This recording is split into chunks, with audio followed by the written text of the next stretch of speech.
What is up, Mission Church? My name is Mike Hickerson. I'm honored to be the lead pastor of Mission. Honored that Mission's a part of your weekend.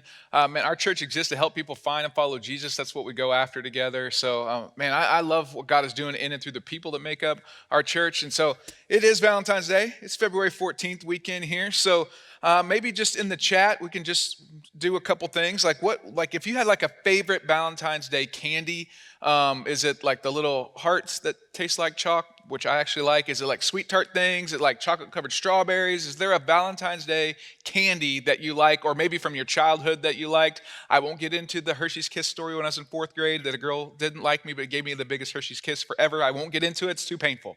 But is there anything on the chat that you'd want to write in there? At Mission, we really believe that there's hope for everyone, even the people that like bad Halloween or bad Valentine's Day candy. There's hope for everyone, not because we're awesome, but because God is great.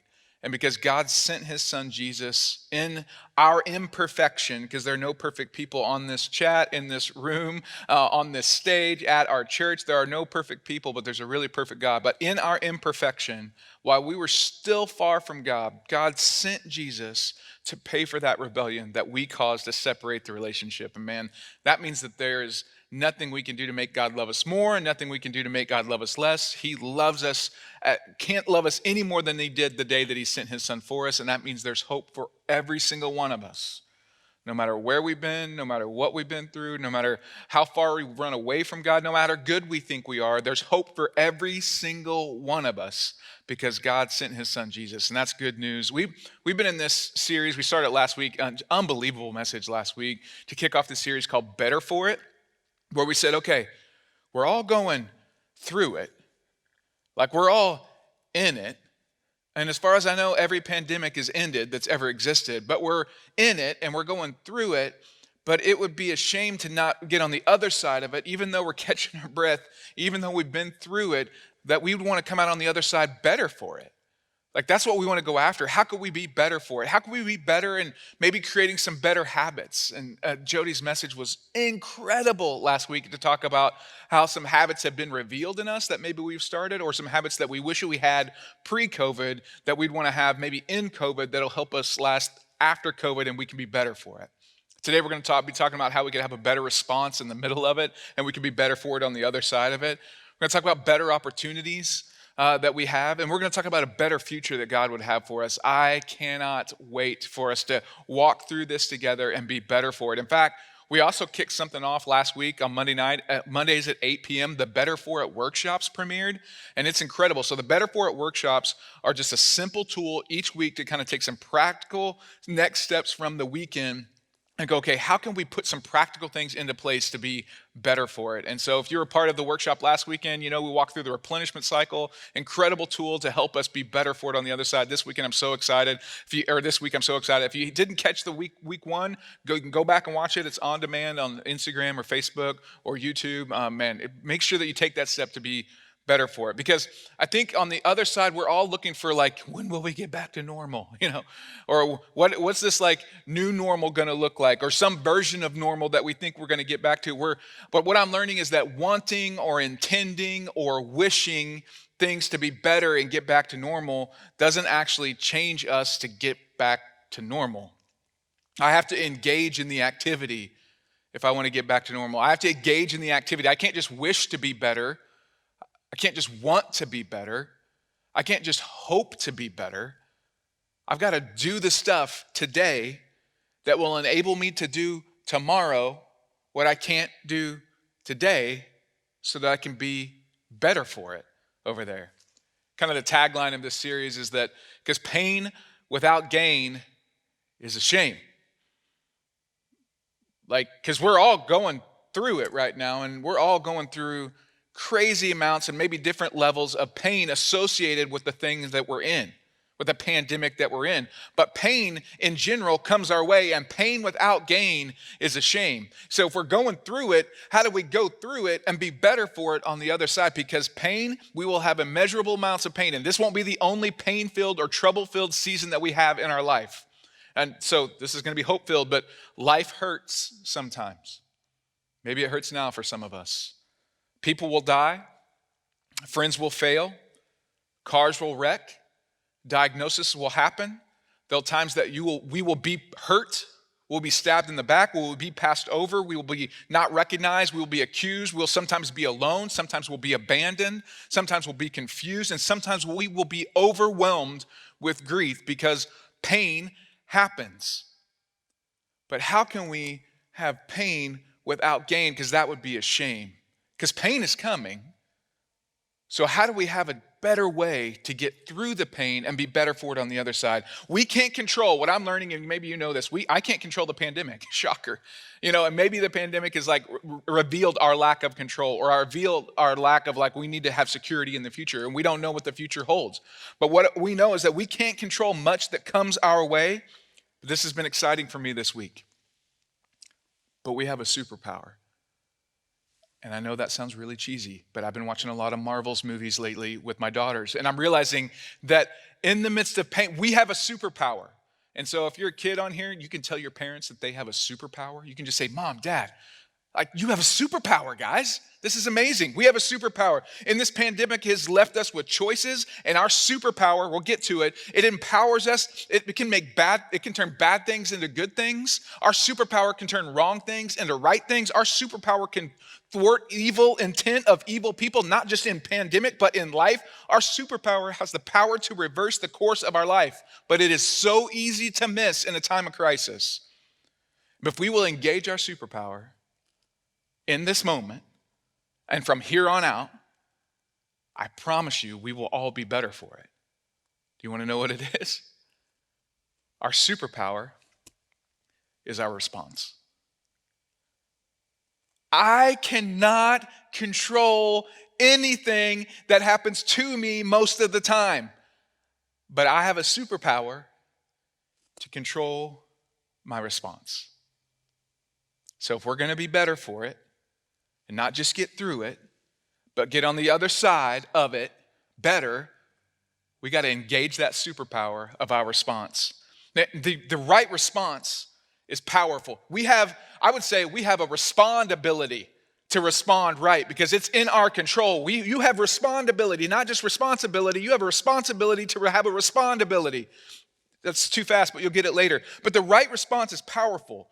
The right response has the power to redeem pain and suffering. That's why I can be better for it. But it is not a natural response. But it's the life that we've been invited to by a very good God who sent his son Jesus to rescue and save and identifies us as much loved sons and daughters. We have the right to respond. We've been invited to the life that can respond. Man, this is the life that we've been invited to. The history of our faith is surrounded and is full of people that have responded to hard things in almost unnatural but catalytic ways.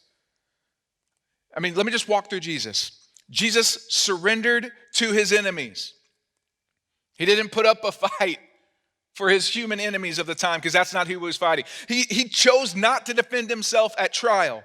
He chose not to save himself so that he could save others. I mean, he had this measured response. His response in the midst of pain was his superpower because he had a higher vision to what he was called to. And we're all better for it because of his respondability in the middle of trouble. And that's what we're going to be called to.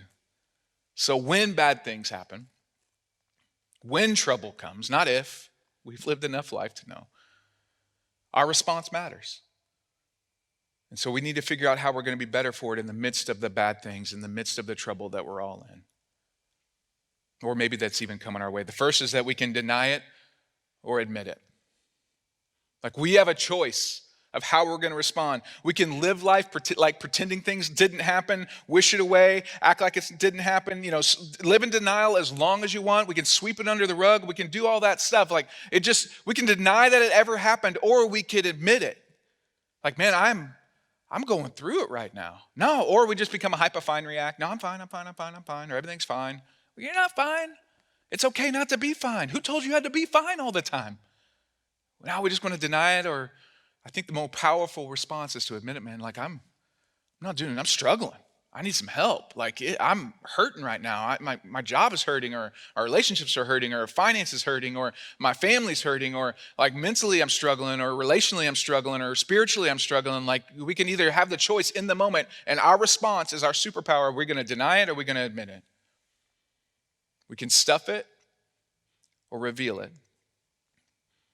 We can try to like keep it hidden away. We can sweep it under the rug, tuck it way down. You can stuff it and it can stay there for a while, but it's like, Sarah, Cynthia, Sylvia Stout that would not take the garbage out. You can try to pack it away and do all of that other stuff and kind of keep it away, keep it away, keep it away, keep it away, keep it away. But eventually it starts stinking. The stuff and the pain, that the undealt with stuff that we hide starts spilling out everywhere. And so what I'm finding is that it's way better superpower to reveal it. Our response matters in that moment. Some of us have suffered incredible loss in this season. Well, denying it and stuffing it doesn't work. It won't help you get through it, and it for sure won't help us be better for it. The response, our superpower response, is we can start to admit it and reveal it. Third, you have the choice to numb it or feel it. We can medicate all kinds of ways temporarily. We can try to drown the feelings and the reality of the day and the reality of the stuff that we're navigating with alcohol, drugs, food, shopping. You name it. There's tons of coping mechanisms. I'm sure we all have that we're trying to do it. But eventually, it may comfort you for a second, but that it won't numb you forever, and you'll start to feel again. And then everything that was waiting for you, that reason why you started to numb it, will be there after the numbness is gone, and it comes back stronger. And then you have to get more of it to numb it more because it keeps coming back stronger. And what I'm learning, and maybe you know this, my friends in AA, NNA, and recovery and all kinds of ways will be able to say, vices only capture us. Vices don't free us of anything. You can try to numb it, but you will feel again at some point. So the superpower response when bad things happen is that it's okay to admit it. It's okay to reveal it. And it's more than okay to feel it. If we want to be better for it, not just get through it, we got to learn how to handle it when we're in the middle of trouble and bad things and pain. Another way that we can think about pain when bad things happen is that we carry it or we can release it. Some of us are like, build your own stuff up by your bootstraps, do your own thing.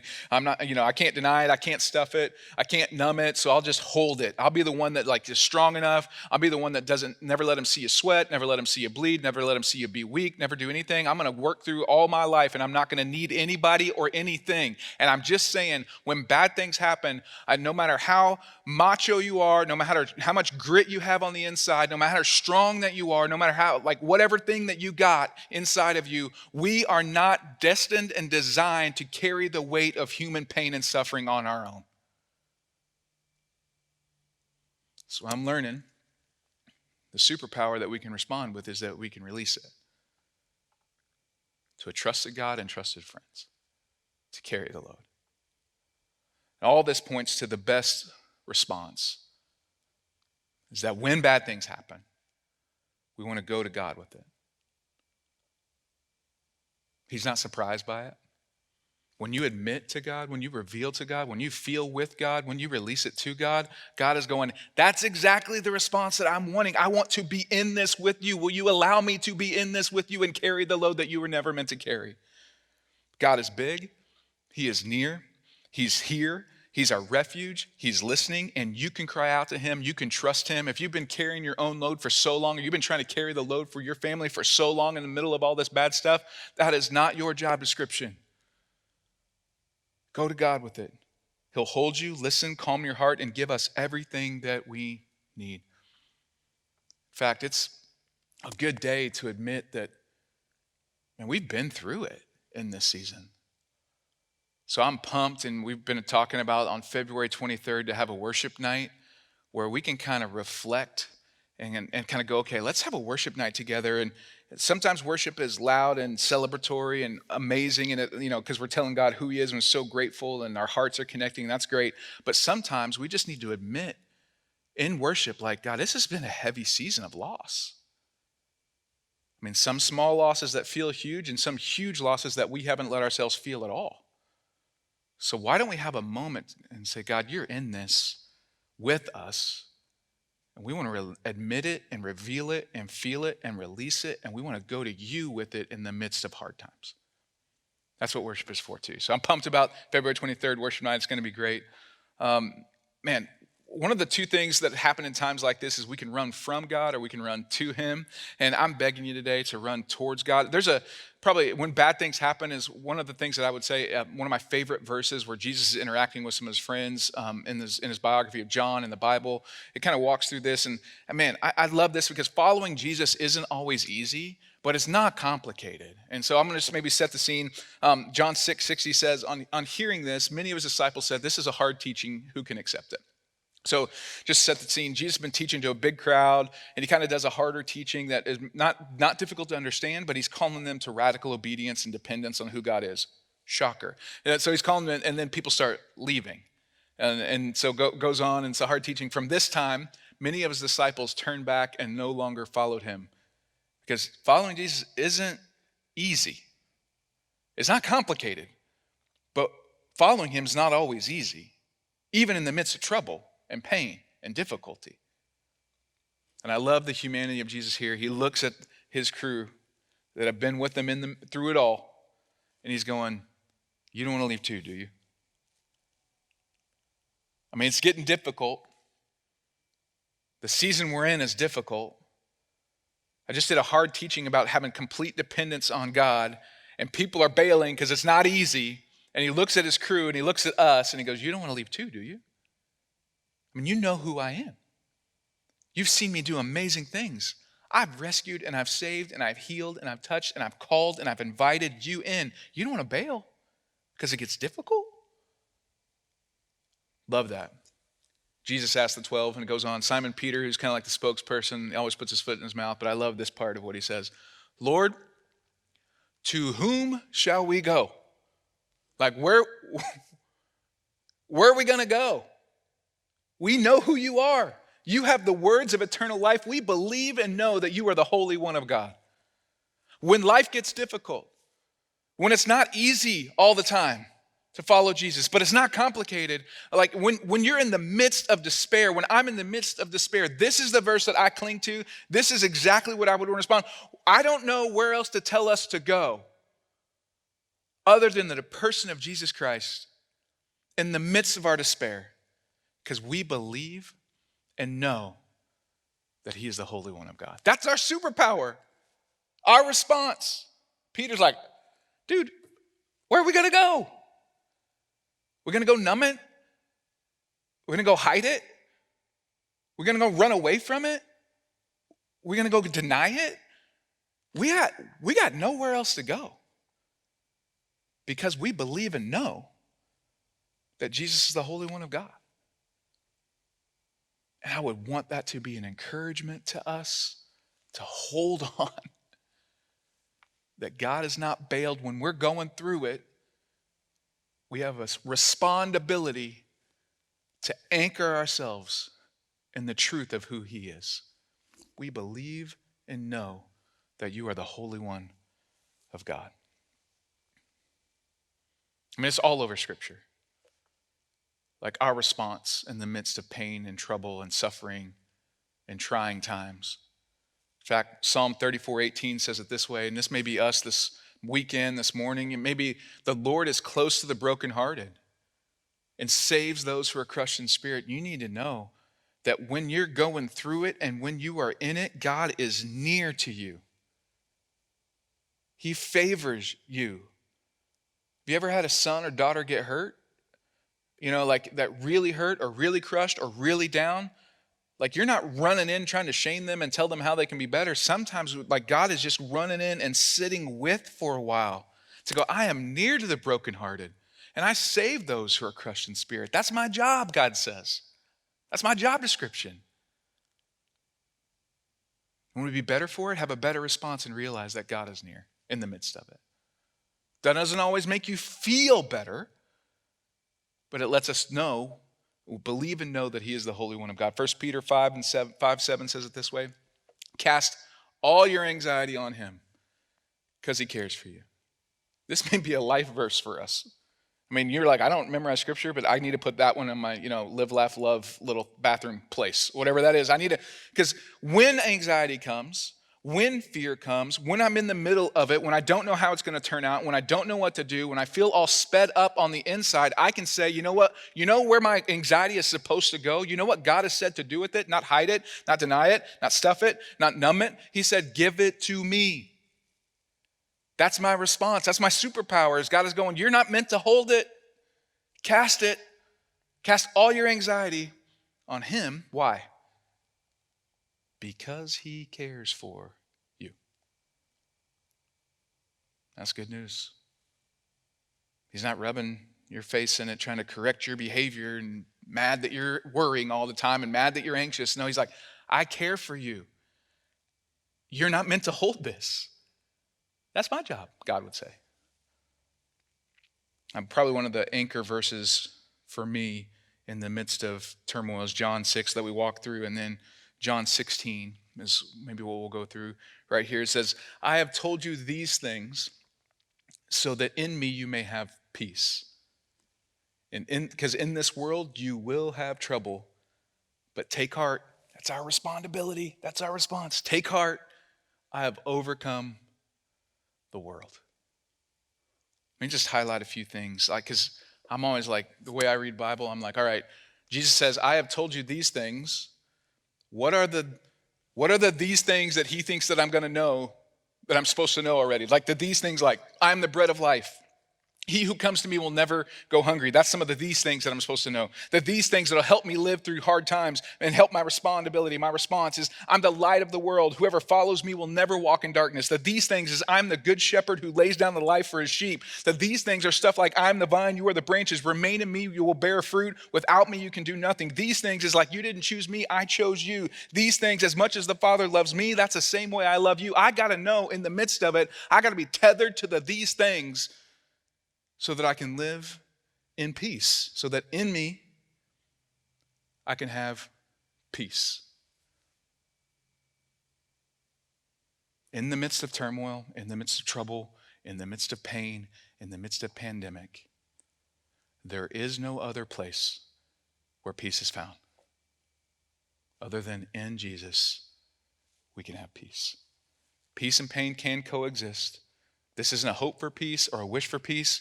This is just a real deal peace. This isn't I was in church peace. This wasn't because the Bible is around peace. No, this isn't just peace in a set of beliefs. This is a peace in a person that promised this. He promised his presence and his peace, and that he would be with us. Because in this world, you will have trouble. You will have trouble. Jesus talking. Trouble is coming.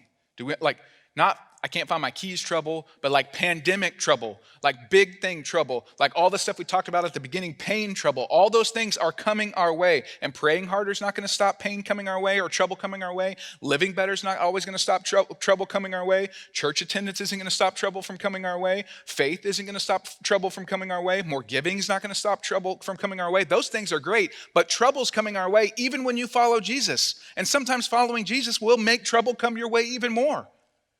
Trouble comes our way. Love God or hate God, trouble is coming our way. This is a promise of Jesus. It's not one of the fun ones that we like to say, but trouble comes our way. It's coming. And I think there's some bad thinking about trouble that we have from time to time, and which confuses our responses in the midst of trouble. Bad thinking about trouble is that we should just get over it. Put some duct tape on it, be tougher, grab yourself up by your bootstraps. Don't let anybody know that you're hurt. Like, be better, be stronger, be tougher. Don't let it take you down. You get knocked down 7 times, get up 7. All that grit thing is good. There's nothing wrong with a little bit of grit and toughness internally. But what we got to realize is if we think that that's how we're supposed to handle trouble when bad things and pain comes our way and that God doesn't need to get involved, it's bad thinking about pain. Bad thinking about trouble. Another bad thinking about trouble is that we shouldn't have any. If I had enough faith, if anybody's ever told you, if you had enough faith, if you just pray, then you'll have, everything should be up and to the right. Your business should always be great. Your income should always be great. Sickness should stay away from your family. You're probably sick because somebody in your family is probably in rebellion against God, and it's probably you. Man, if you've ever heard anyone say that to you, or if you've ever felt like, man, God is probably mad at me and has dealt me this pain-filled hand because I've been a bad kid. You need to know that is the worst thinking about pain you could ever understand.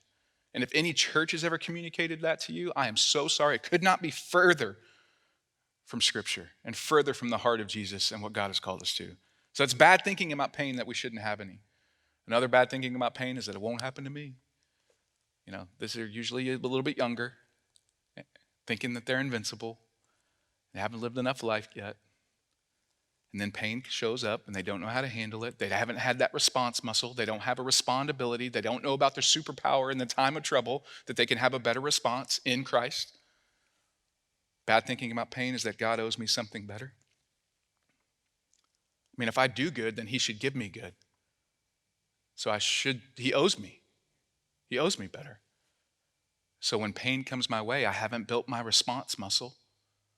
I can't be better for it because I'm not expecting that I would have any because I'm trying to be better. That's never what Jesus promised. So let's go back to the verse real quick. So I've told you these things so that in me you may have peace, because in this world you will have trouble. But take heart. I have overcome. This is the response. This is the better response. Take heart. Be encouraged. Stand strong. Don't give up. Hold on. In me you can have peace. I have overcome. Lord, to whom shall we go? We believe and know that you are the Holy One and you have the words of life. Where else are we going to go? We cling to you. Take heart. Your response, you can control that. You can't control what happens to you. You can't control the trouble. But I can control my response. And I can be better for it on the other side. Man, it all comes down for me. Let's just look at Jesus. It helps me to look at Jesus at the cross and realize how God handles trouble, pain, rebellion, suffering, what looks like the worst thing ever, how God and Jesus handle that. Because it gives me an ability to know the price that was paid for me and the strength that lives inside me to be transformed because of his promise to transform me from the inside out. So at the cross, it's helpful for me. And when life hurts the most, it is helpful for me to get eyeball to eyeball with Jesus on the cross and realize that God loves us.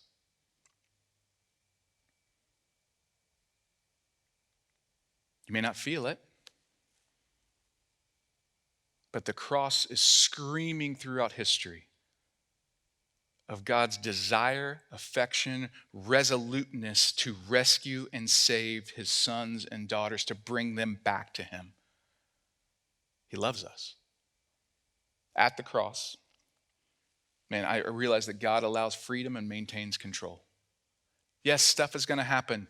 Yes, things will happen. Yes, evil people will happen. Yes, we all have free will, which is all coordinated and helped this whole evil problem in our world, and pandemic of sin and pandemic of rebellion and disease and all the stuff and racism and all the stuff that divides us and attacks us and all this stuff. Like we've all been complicit in some of these things in our whole world. And so all this stuff kind of happens. Yes, he allows freedom, but at the cross, I can realize that there's freedom and control.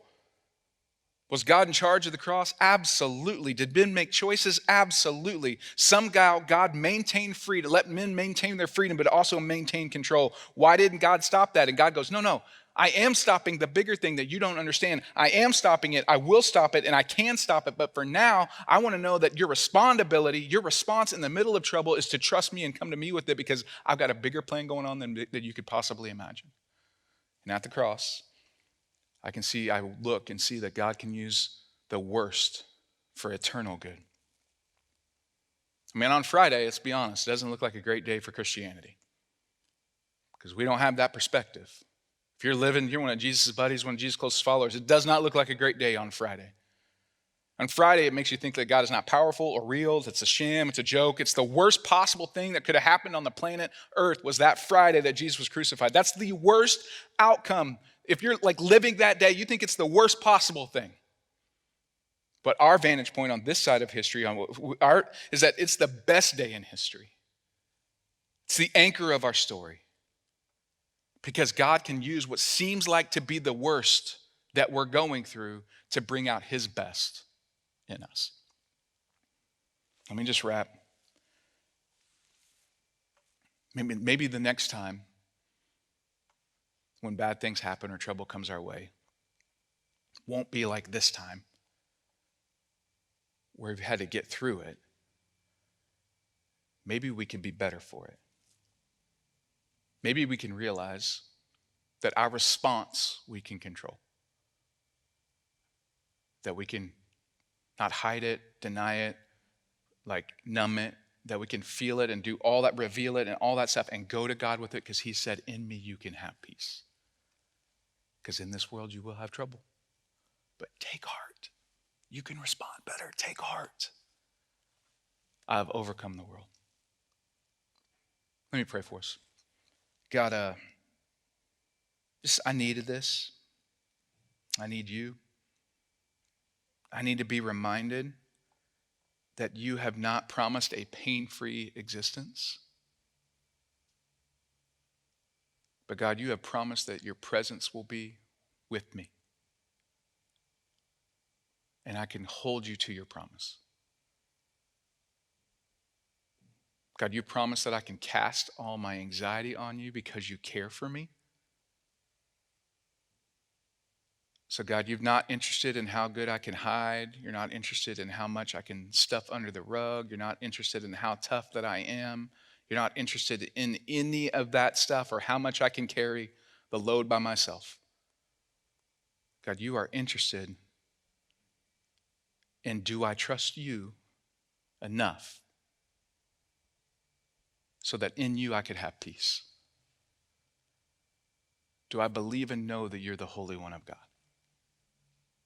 Are you the place that we run to because we know that there is nowhere else to go? May we be those kind of people and be better for it. In Jesus' name I pray. Amen.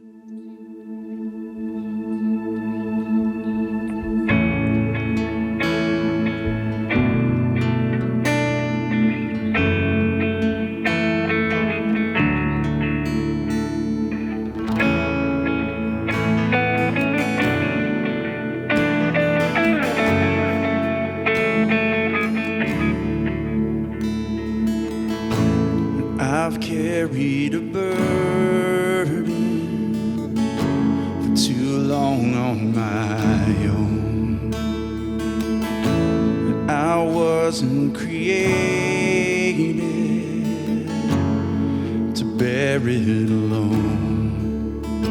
And I hear your invitation to let it all go. And I see it now, I'm laying it down. I know that I need you. I run to the Father, I fall into grace. I'm done with the hiding, no reason to wait. My heart needs a surgeon, my soul needs a friend. So I run to the Father again and again and again and again.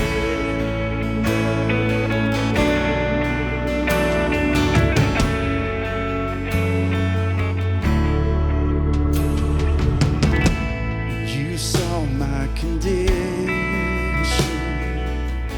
had a plan from the start.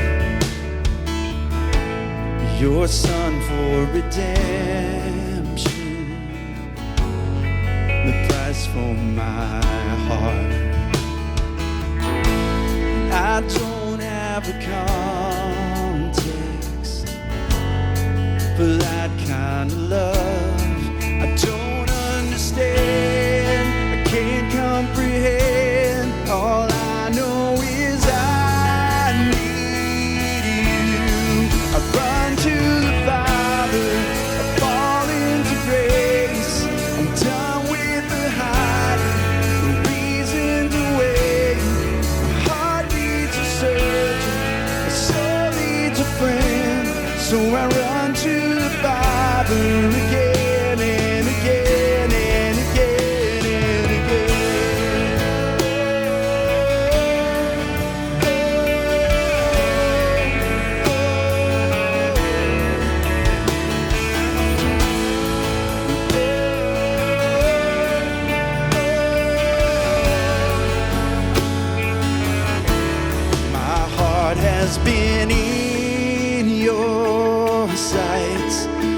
long before my first breath, running into your arms is running to life.